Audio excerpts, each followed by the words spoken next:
Nah, hari ini kita bikin kelicuk pisang lagi yo. Tambah ke kelapo katanya biar lemak. Kita tambah ke kelapo. Nah, aduk-aduk lah ya sampai rata. Tuh.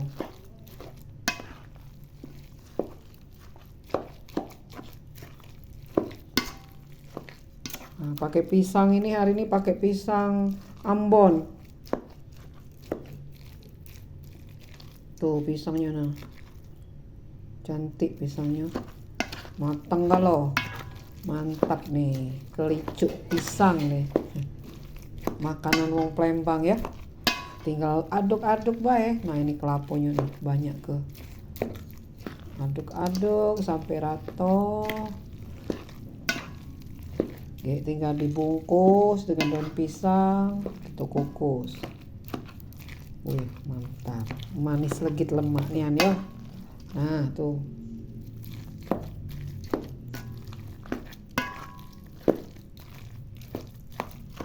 Aduk terus sampai rata nih.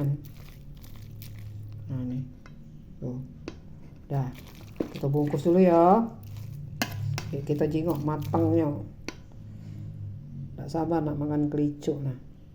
Kelicuk pisang wong Palembang.